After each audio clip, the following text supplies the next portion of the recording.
Yeah, well, anyway, you were speaking about probability and you were going to get Okay, to and your the project. Mentaculus Yeah. is a thing. Again, you're going to talk to David Albert about this in more detail, so I'm not going to get into it. Yeah, but it'd be nice to hear how it fits in with Causation. causation. Okay, that's my part of it. Okay. So what the Mentaculus is it takes an idea from physics that we came up earlier in our discussion, and that is during the 19th century. It's related to central things we've talked about, actually, in ways I could emphasize more. Physics studies the special sciences, the macroscopic. It also studies the more fundamental. One of the main special sciences in physics is thermodynamics. Thermodynamics concerns gases, liquids, solids, and how they evolve. But physicists knew they must be connected to the atoms or molecules that make these things up.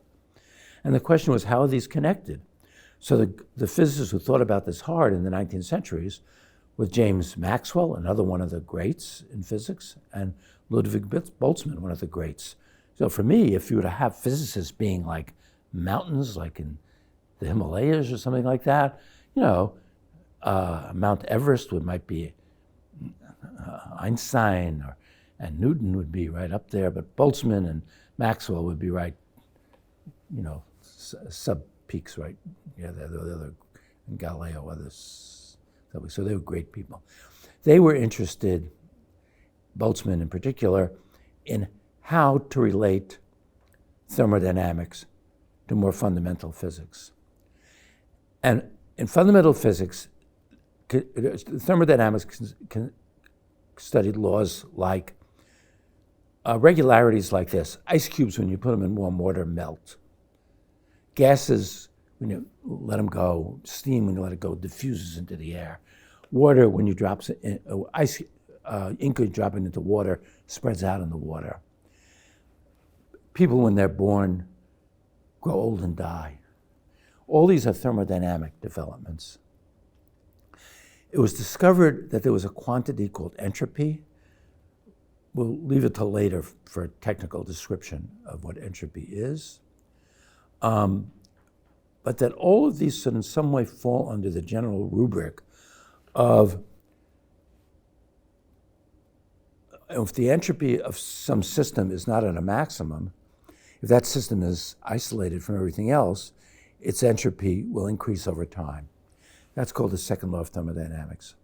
Boltzmann wanted to show how this emerges from more fundamental physics in the sense of emergence that we talked about earlier. But he did realize he had to add something, ultimately, to physics in order to do this. Because he realized he couldn't show that as an exact regularity it emerges, because it doesn't follow as an exact regularity.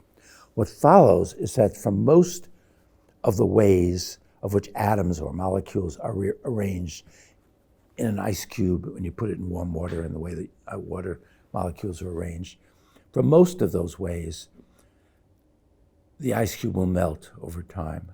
But there'll be some very, very atypical ways in which it won't melt. So what Boltzmann said is, I have to introduce probability. So he introduced a probability assumption over how the fundamental states of the atoms or molecules might be arranged. For him, in classical physics, fundamental state had to do with where the particles are, or their relative distances from each other, and what their relative velocities are, or relative momentums are relative to each other. Okay, if you have the fundamental states, well, there are lots and lots of fundamental states which look exactly the same with respect to having an ice cube in warm water. In fact, infinitely many. For most of them, in some sense of most, the ice cube will melt. For atypical ones, they won't. But it turns out if you try to count up with how many atypical and how many typical states there would be, well, and here's somewhat technical things which your listeners might not know, but you certainly know. There are infinitely many of each of these. In fact, there are continually infinitely many of each of them. So you've got to say something more than most. You got to introduce a better notion than most. Boltzmann introduced probability. There are other ways of approaching this. Again, this is not what we're going to talk about now. But by probability, he thought, well, he says a probability distribution such as the probability that the ice cube will melt is going to be very close to 1. And the probability that it won't melt is going to be very close to 0. And if he made this assumption as a probability assumption, and he made this assumption over the whole universe, he could give a very good argument, or a kind of argument, that the second law of thermodynamics would very, very likely hold for isolated systems throughout the whole universe, for ice cubes and put in water, for ink drops dropped into water, for gases, seams underwater, for people when they're born.